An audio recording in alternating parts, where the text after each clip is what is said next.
Jemaat GBDJ Mangga 2 dan Jemaat GBI Jerusalem, pada pagi hari ini kita mau kembali datang ke hadirat Tuhan. Kita mau sama-sama berikan hati kita, berikan yang terbaik untuk Tuhan. Kita mau sama-sama memuji dan memuliakan Tuhan. Mari kita bersatu di dalam doa. Bapa, kami bersyukur Tuhan, karena Engkau sungguh baik dan teramat baik bagi kami. Karena kebaikan Tuhan atas kami tak lekang oleh waktu, dan kebaikan Tuhan selalu mengalir dalam hidup kami. Terima kasih Bapa atas penyertaan Tuhan. Biarlah Tuhan yang ada bersama dengan kami Tuhan.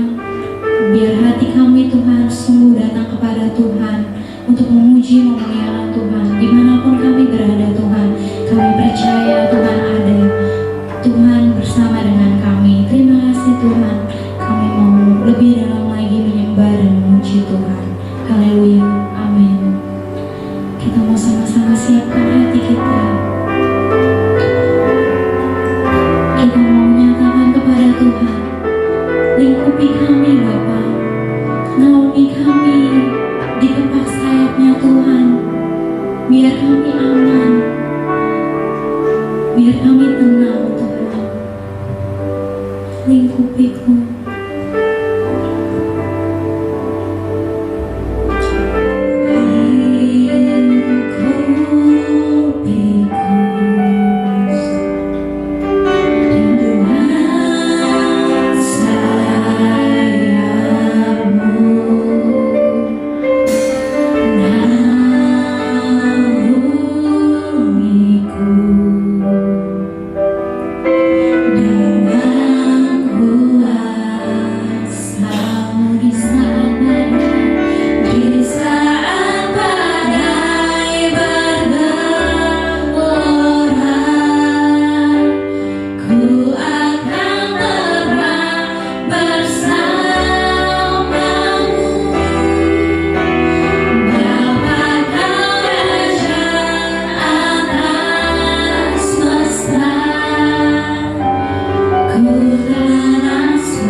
But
kembali memuji Tuhan, kita menyatakan kalau Tuhan baik dalam hidup kita. Kalau kebaikannya atas kita itu tak lekang oleh waktu, dan kebaikannya selalu mengalir dalam hidup kita.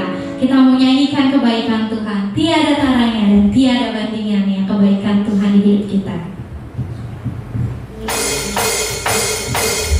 Sebab tiada taranya dan tiada bandingannya kebaikan Tuhan atas hidup kita.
duduk diam di bawah kaki Tuhan. Kita mau sama-sama siapkan hati kita. Kita mau buka hati kita. Kita mau tanggalkan segala beban kita. Biarlah Roh Kudus ada masuk di dalam hati kita. Dan Roh Kudus yang mengingatkan kita, Roh Kudus yang membimbing kita untuk kita boleh mengerti akan kebenaran firman Tuhan yang akan disampaikan pada pagi hari ini. Karena kami hidup Tuhan, itu semua atas anugerah daripada Tuhan. Maka Engkaulah alasan kami Tuhan. Engkau alasan untuk kami hidup.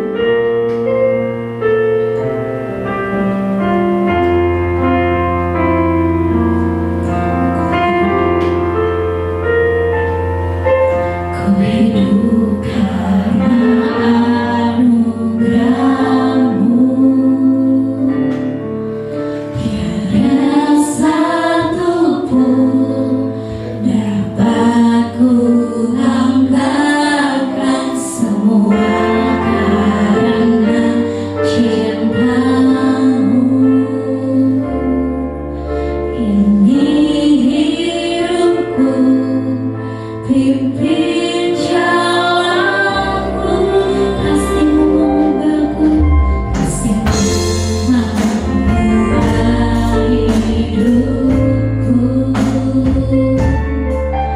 Kau memilihku, selamatkan hidupku semua karena cinta-Mu. Ini hidupku, pimpin jalanku, Yesus Tuhanku, Yesus pegang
erat tanganku, ku hadapan hidup di luar kasih-Mu.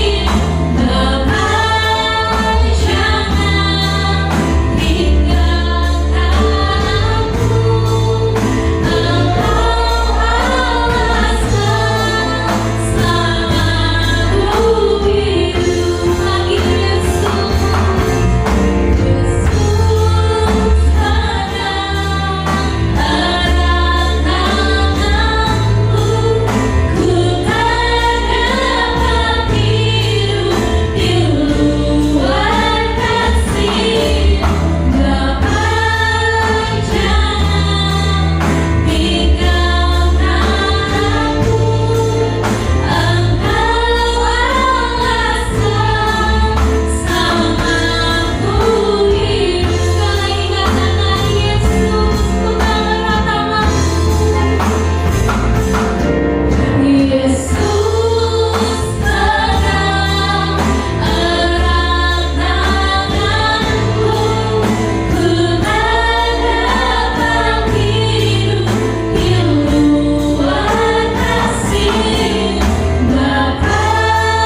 Sidang jemaat yang dikasihi Tuhan, mari kita bersama-sama berdoa. Bapa yang kami kasihi, Bapa di dalam nama Tuhan kami Yesus Kristus, kami sungguh bersyukur Tuhan atas kesempatan yang Tuhan berikan buat setiap kami. Kami boleh menikmati hari-hari kami. Bapak, kalau sebentar kami akan mendengarkan akan kebenaran Tuhan, suci dan kuduskan kami, layakkan kami, supaya benih firman-Mu sungguh-sungguh jatuh di hati kami yang paling subur dan menghasilkan buah, semua untuk puji hormat bagi kemuliaan Tuhan. Terima kasih Bapa. Jika ada roh yang datangnya bukan daripada Tuhan, kami satukan hati kami, tolak demi nama Yesus. Apabila Engkau Roh Kudus sendiri yang berkuasa atas kami, yang menolong kami, membuat kami mengerti dan memahami akan kebenaran Tuhan, dan kami lakukan di dalam kehidupan kami. Terpujilah Engkau Bapa. Demi nama Yesus kami sudah berdoa dan mengucap syukur. Amin. Salam, Bapak Ibu yang dikasihi Tuhan, baik yang ada di rumah semuanya, baik jemaat Yerusalem maupun jemaat Mangga 2. Nah, siang hari ini kita akan bersama-sama belajar tentang kebenaran Tuhan dengan tema yaitu kekuatan manusia rohani. Kita akan bersama-sama membaca di dalam 1 Korintus pasal yang ketiga ayat 16, dikatakan demikian firman Tuhan. Tidak tahukah kamu bahwa kamu adalah bait Allah dan bahwa roh Allah diam di dalam kamu? Ayat 17, jika ada orang yang membinasakan bait Allah, maka Allah akan membinasakan dia.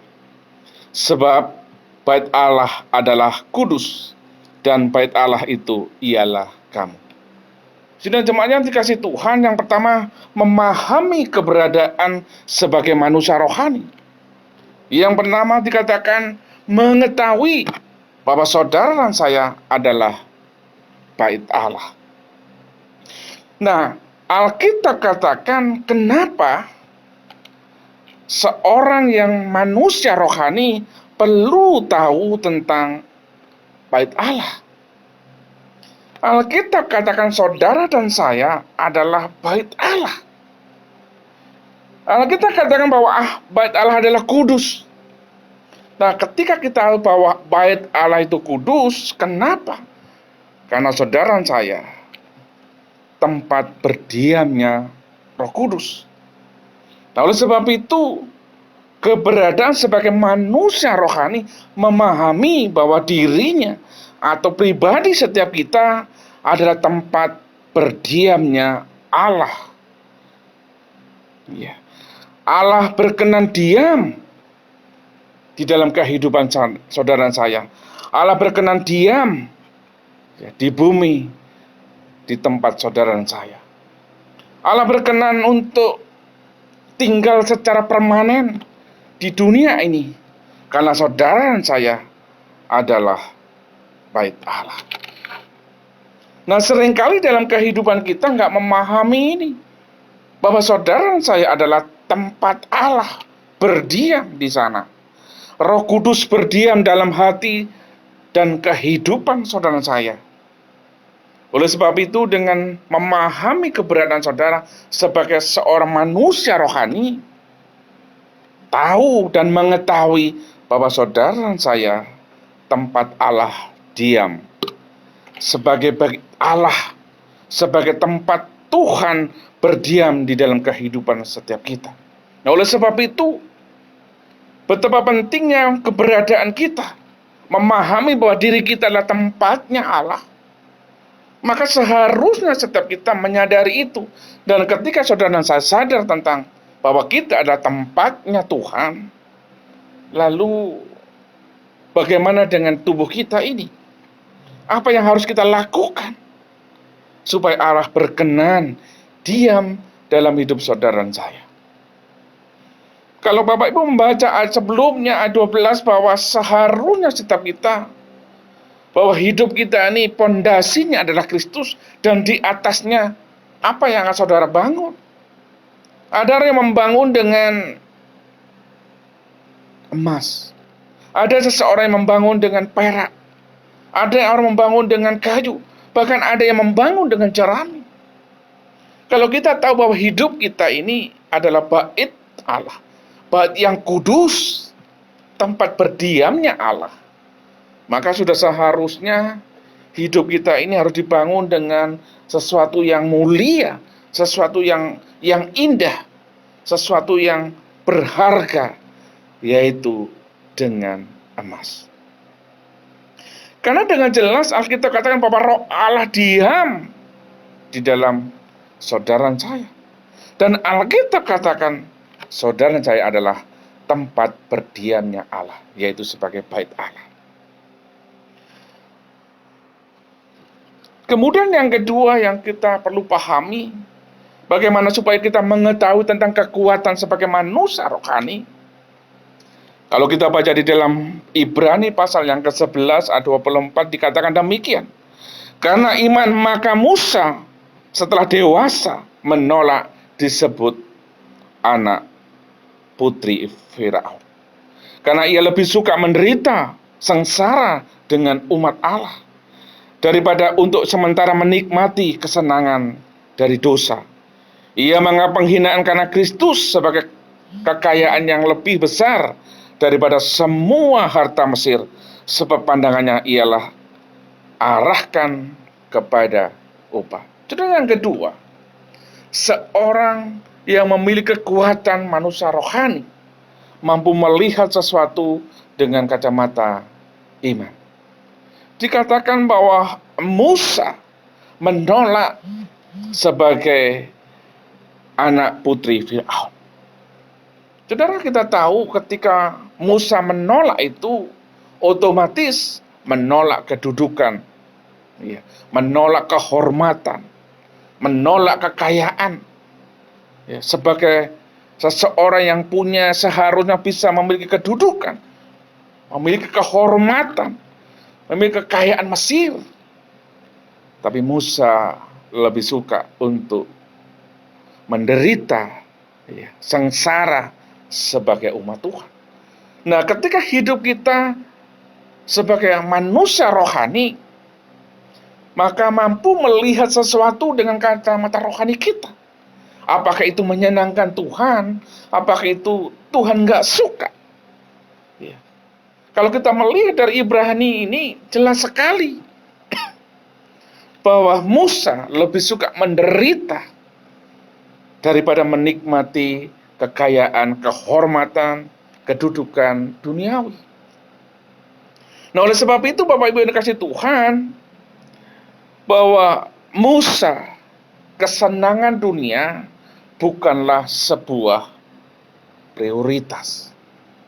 Nah, ada banyak orang ketika melihat sebuah kekayaan, melihat sebuah kedudukan, melihat sebuah kehormatan, kadang-kadang menggeser kedudukan Tuhan di dalam kehidupannya.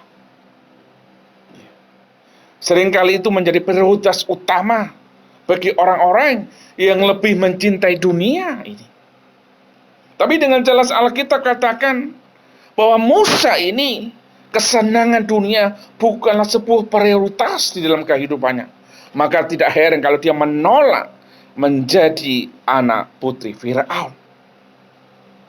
Dan ketika dia menolak sebagai putri Firaun, otomatis semua kesenangan, semua kedudukan, semua kehormatan, maka secara otomatis akan hilang.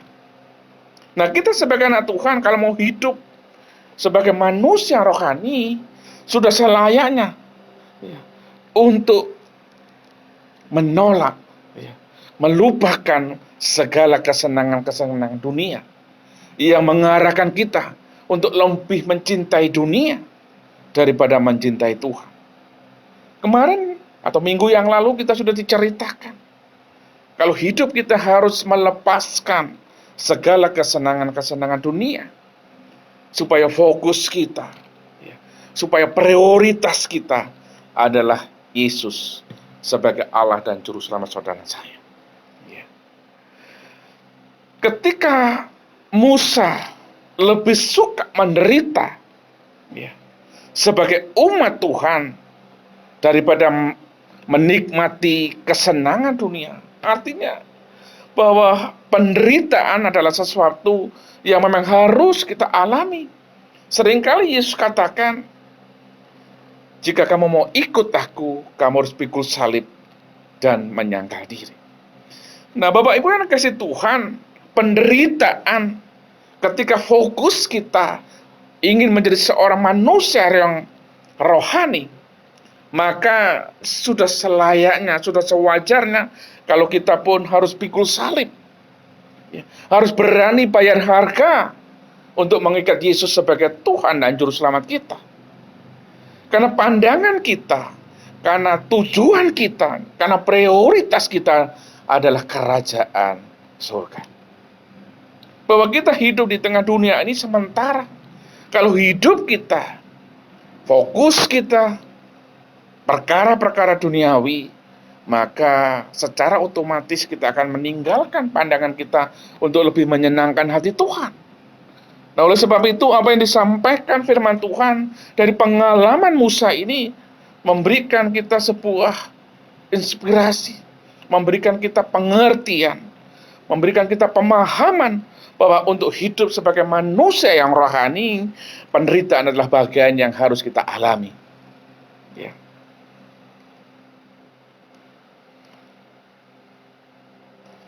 Di dalam ayat 26 tadi dikatakan, ia menganggap penghinaan karena Kristus sebagai kekayaan yang lebih besar dari semua harta Mesir, sebab pandangannya diarahkan kepada upah. Musa tahu bahwa upah yang lebih besar adalah ketika dia harus mengutamakan Tuhan, bukan kesenangan-kesenangan sementara, yaitu kesenangan Mesir. Nah, banyak kali dalam kehidupan kita, banyak orang lupa, lebih suka menekankan kepada kesenangan-kesenangan sementara, bahwa semua di dunia ini adalah sementara. Tapi yang seharusnya fokus hidup saudara dan saya adalah mencari sesuatu yang tidak akan pernah binasa, yaitu perkara-perkara yang di atas.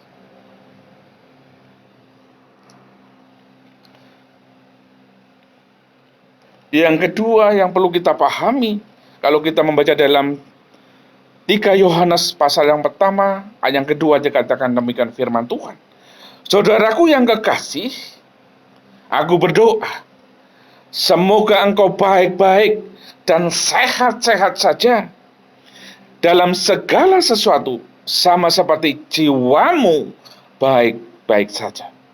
Saudara yang dikasih Tuhan, untuk memiliki sebuah kekuatan manusia rohani, maka jiwa kita harus baik-baik. Nah, kata baik-baik ini, audo ini adalah makmur. Jadi, Yohanes mengatakan, seseorang yang memiliki manusia rohani, ya, dikatakan bicara tentang makmur secara materi. Yang pertama, ya, makmur secara materi. Walaupun dalam hidup kita cukup, ya, Alkitab katakan, ya, kita memang tidak berlebihan, nggak apa-apa, tapi cukup apa yang saudara butuhkan cukup. Itu sudah dikatakan bahwa ada sukacita, ada damai sejahtera, bahwa secara materi saudara adalah makmur. Kedua adalah sehat, artinya juga makmur secara fisik. Ya. Hidup kita, ya, emosi kita, kemauan kita, tindakan kita adalah sehat. Kita bisa mengendalikan seluruh hidup kita sehingga dalam kondisi tetap sehat. Kenapa penting bahwa tubuh kita perlu dijaga kesehatannya? Supaya fisik kita sebagai rumah Tuhan, sebagai bait Allah, itu pun harus sehat. Itu pun harus makmur. Ya. Kemudian yang ketiga adalah makmur secara rohani, yaitu dikatakan sama seperti jiwamu baik-baik saja. Artinya makmur secara rohani kita, jadi jiwa kita makmur. Nah, ini ketika bahwa kita dianggap sebagai orang yang memiliki manusia rohani, ya, maka jiwa kita harus makmur. Jiwa kita benar-benar baik. Oleh sebab itu, di dalam Matius pasal yang kelima ayat 3 dikatakan, berbahagialah orang yang miskin di hadapan Allah, karena mereka yang empunya kerajaan sorga. Yesus berbicara ketika hidup kita menyadari, membutuhkan Tuhan, membutuhkan firman Tuhan, sesungguhnya jiwa kita adalah makmur. Jiwa kita adalah sehat. Saudara bayangkan kalau hidup kita nggak pernah tidak butuh lagi makan misalnya. Apa yang terjadi? Maka kita akan kurus dan bisa meninggal. Sama jiwa kita membutuhkan setiap hari, merasa miskin, merasa haus, terus membutuhkan Tuhan, terus membutuhkan firman Tuhan, sehingga jiwa kita ini yang dikatakan Yohanes ini adalah kamu makmur, kamu baik-baik saja jiwamu. Jadi jelas sekali kita nggak bisa dikatakan bahwa sebagai manusia rohani cuma bicara tentang materi saja. Tidak bisa cuma bicara tentang fisik saja yang sehat. Tapi juga jiwa kita pun harus sehat. Semua harus makmur. Yang dikatakan oleh kebenaran firman Tuhan. Nah, ketika kita bicara tentang seorang manusia yang rohani, maka dia juga seharusnya memiliki kemampuan untuk mengenal Tuhan dengan benar. Di dalam Kejadian pasal yang ke-45 ayat 5 dikatakan demikian. Tetapi sekarang janganlah bersusah hati dan jangan menyesali diri, karena kamu menjual aku ke sini, sebab untuk memelihara kehidupanlah Allah menyuruh aku mendahului kamu. Maka Allah telah menyuruh aku mendahului kamu untuk menjamin kelanjutan dan keturunanmu di bumi ini, dan untuk memelihara hidupmu sehingga sebagian besar daripadamu tertolong.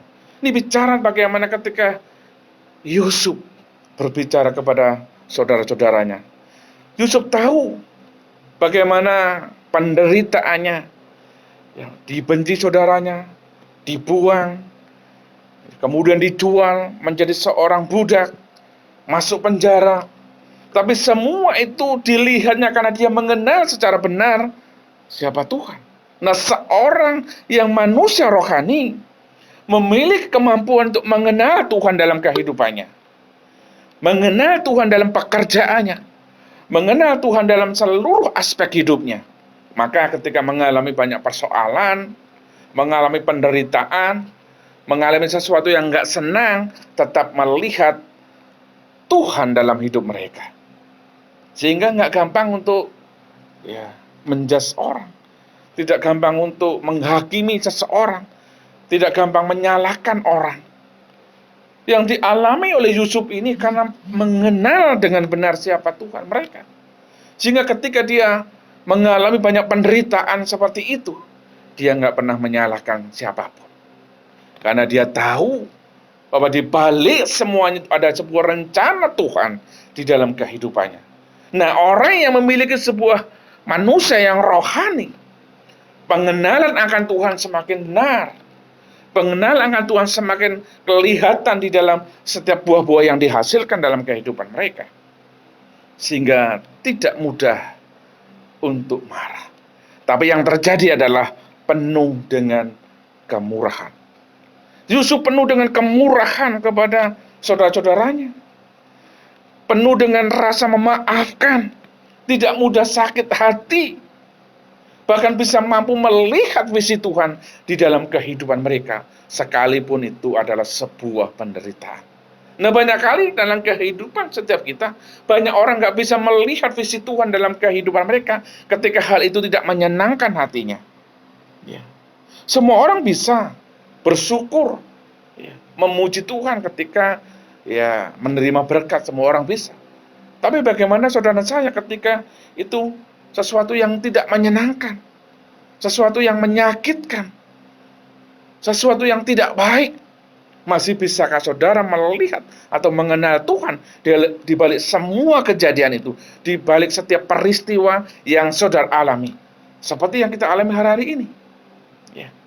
Banyak saudara di antara kita yang harus di rumah, harus istirahat, harus diisolasi secara mandiri di rumah.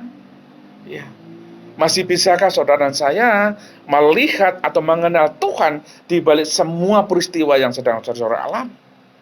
Atau saudara marah-marah? Atau mungkin saudara kecewa? dengan Tuhan misalnya, atau dengan sesama kita, atau bahkan sekeliling kita. Tapi setiap kita yang memiliki kekuatan manusia rohani, melihat setiap kejadian yang saudara alami hari-hari ini, tetap bisa melihat Tuhan dalam kehidupan saudara saya. Sehingga saudara akan penuh dengan ucapan syukur. Tuhan, terima kasih. Ya. Saudara akan justru semakin melihat karya Tuhan dalam kehidupan saudara saya. Bukan ngomel, bukan sakit hati, bukan malah menimbulkan rasa nggak suka dan sebagainya. Tapi saudara bisa mengenal Yesus lebih pribadi lagi. Ya.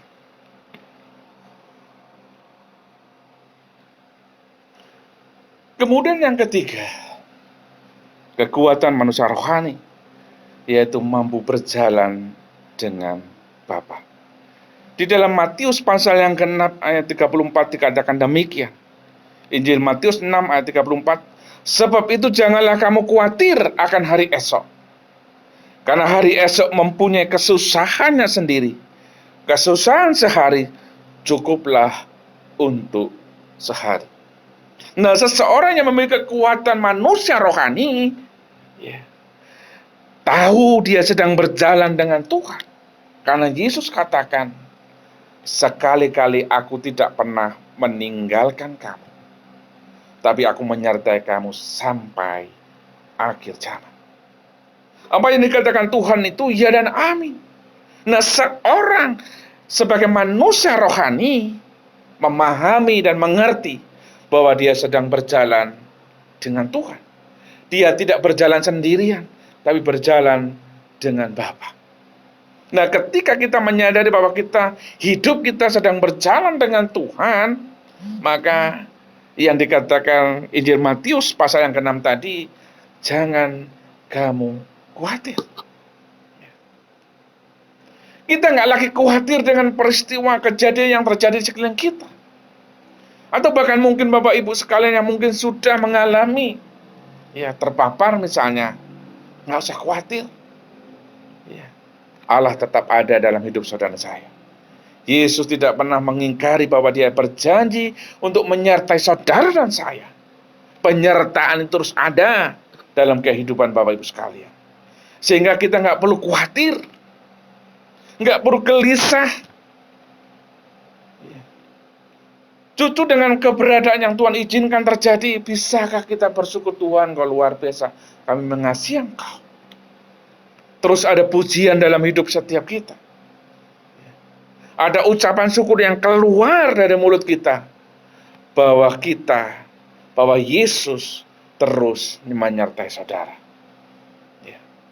Jadi kita memahami ini ketika sebagai manusia rohani berjalan dengan Bapa.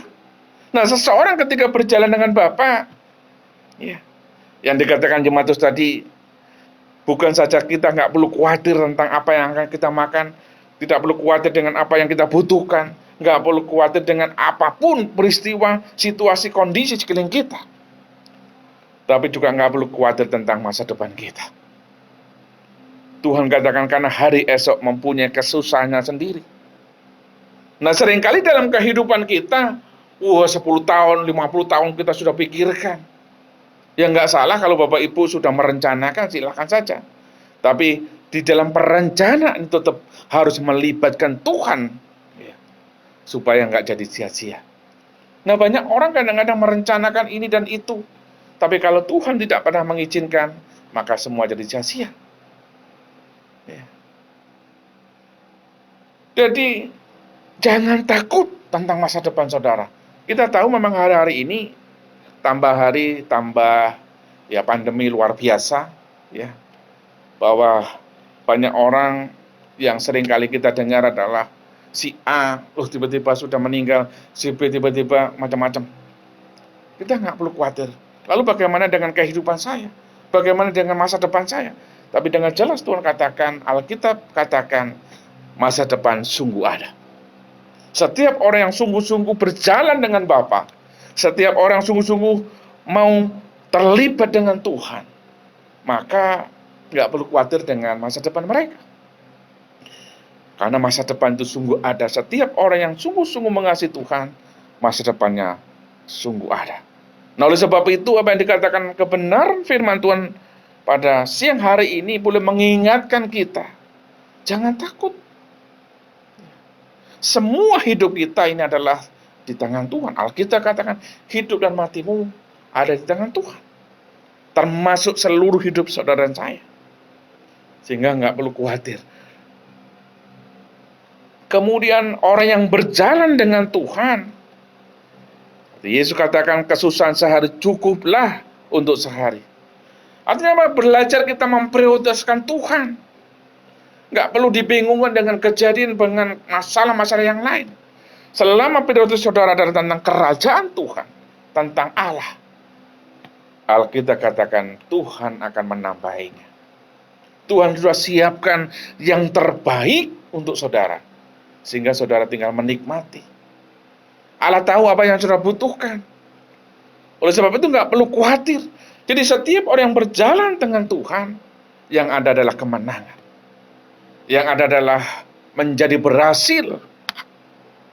Karena yang bersama-sama dengan saudara adalah Allah sendiri.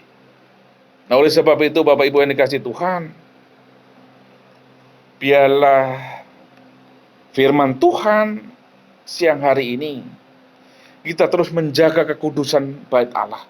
Karena tempat di mana Allah tinggal dalam hidup saudara dan saya. Sehingga kita terus memperhatikan tubuh kita, memperhatikan jiwa kita, memperhatikan fisik kita.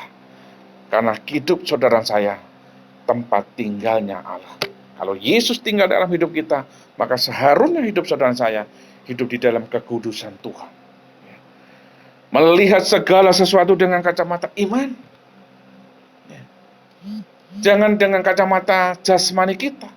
Maka yang terjadi adalah kekhawatiran. Yang terjadi adalah putus asa. Yang terjadi adalah saudara akan mengalami sebuah depresi. Tapi kalau melihat segala sesuatu dengan kacamata Tuhan, dengan kacamata iman kita, maka saudara akan semakin hari menjadi orang-orang yang semakin rohani. Menjadi manusia yang rohani, bukan lagi anak-anak, tapi semakin dewasa di dalam pengenalan akan Kristus, Tuhan kita. Sehingga mampu mengenali Tuhan di setiap aspek hidup saudara saya. Maka sekalipun hal yang gak enak sekalipun, maka saudara akan tahu bahwa di balik semua itu ada rencana yang indah yang Tuhan mau kerjakan buat saudara dan saya. Sehingga ketika kita mengenali Tuhan, maka pemahaman kita, maka bahwa sesungguhnya Allah sedang berjalan bersama-sama dengan saudara dan saya. Amin. Mari kita berdoa. Bapa yang kami kasihi, hamba-Mu berhenti berbicara. Tapi bila Roh Kudus-Mu terus berbicara lewat hati pikiran kami, memberikan pemahaman-pemahaman yang baru dalam hidup kami. Sehingga hidup kami Tuhan, kami semakin hari, kami menjadi manusia-manusia rohani. Meninggalkan manusia alami. Manusia yang kedagingan kami tinggalkan. Tapi kami beralih menjadi manusia yang rohani. Yang terus memprioritaskan Tuhan di dalam seluruh hidup setiap kami. Sehingga kami semakin memahami bahwa hidup kami bersama-sama dengan Tuhan. Ketika kami tahu bahwa hidup kami adalah bait Tuhan, tempat bersemaian Allah yang kudus itu, maka hidup kami akan semakin menyadari itu Tuhan, dan kami melakukan hidup di dalam kekudusan Tuhan. Supaya tambah hari hidup kami semakin serupa dan segambar dengan Tuhan.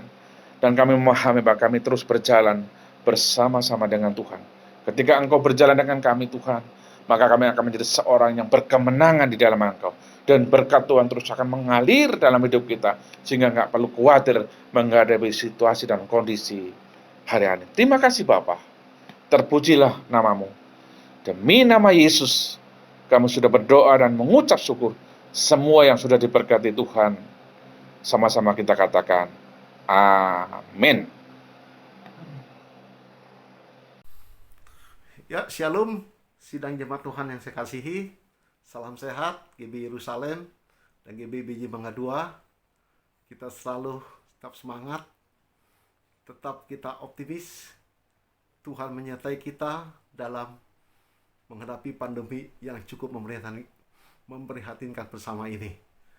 Pada kesempatan ini saya ucapkan terima kasih atas segala dukungan, peran serta sidang jemaat Tuhan dalam pelaksanaan ibadah online pagi hari ini. Terima kasih untuk tim PW dari BJ Mangga 2 yang telah melayani kita pagi hari ini. Terima kasih juga bagi Pak Silas yang telah sharing firman Tuhan pagi hari ini, dan kiranya firman yang ditabur tidak akan kembali sia-sia, akan tertanam bertumbuh dalam hati kami semua, khususnya dalam menghadapi pandemi ini. Firman Tuhan menjadi sumber kekuatan, firman Tuhan menjadi sumber inspirasi, firman Tuhan menjadi sumber segala-galanya dalam kehidupan kita dan menjadi sumber kehidupan kita. Sebelum kita masuk dalam doa syafaat, saya akan sampaikan beberapa hal yang penting. Pertama adalah untuk minggu depan kita tetap ibadah online dengan jangka waktu yang belum dapat ditentukan. Yang kedua, biar kita tetap aware akan peduli untuk kita menjaga prokes dengan ketat dan juga meningkatkan imunitas kita melalui pola makan, pola hidup, dan pola pikir yang baik agar imunitas kita boleh terbangun secara maksimal. Dan juga banyak makan vitamin secara teratur, khususnya vitamin C 1000 maupun D3 1000 atau yang 5000, agar imunitas kita terus terbangun, terus terjaga dengan baik. Dan kita akan masuk dalam doa syafaat. Kita doakan agar apa yang jadi pergumulan sidang jemaat Tuhan yang sedang terpapar, Tuhan berikan kekuatan, Tuhan berikan damai sejahtera, Tuhan berikan kedamaian dalam setiap hati mereka semua.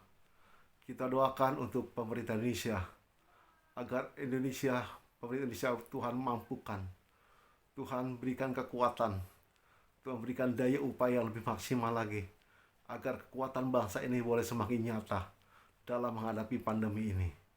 Kita doakan bagi pergumulan jemaat Tuhan juga dalam bidang ekonomi, pergumulan jemaat bagi dalam keluarga, pergumulan jemaat dalam pendidikan anak-anak mereka. Kita doakan. Mari sidang jemaat Tuhan yang kasihi, kita bangkit berdiri. Kita akan berdoa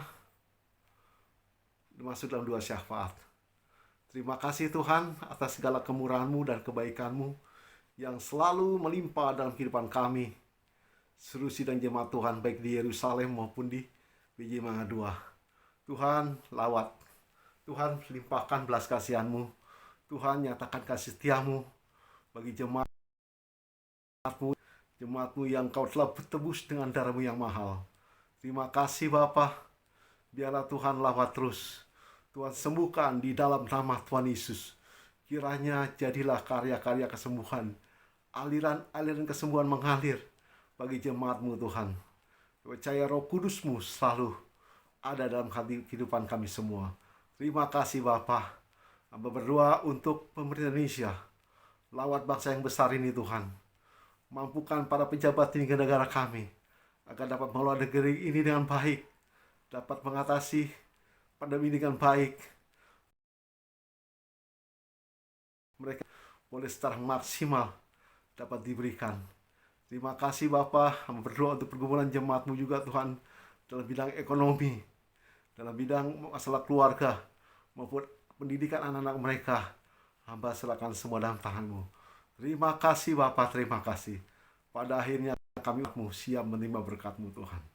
Mari sidang jemaat Tuhan yang saya kasihi, kita mengangkat tangan, arahkan hati dan pikiran kita kepada Kristus. Terimalah berkat dari Allah Bapa di surga, Sang Pencipta langit dan bumi, sebagai pemilik kehidupan kita, dan melalui Putra yang tunggal Yesus Kristus, Sang Juru Damai, sebagai imam besar dan yang telah melepaskan pengampunan bagi kita semua, dan melalui persekutuan yang manis dan indah dengan Roh Kudus yang selalu menaungi kehidupan kita, dan yang mengajarkan kepada nilai-nilai kebenaran yang sejati mulai saat ini sampai Maranatha, Tuhan Yesus datang kembali. Kita semua yang percaya dan telah menerima berkat Tuhan, mari kita sama-sama katakan amin. Shalom, sampai ketemu minggu depan dalam ibadah online. Tuhan Yesus memberkati.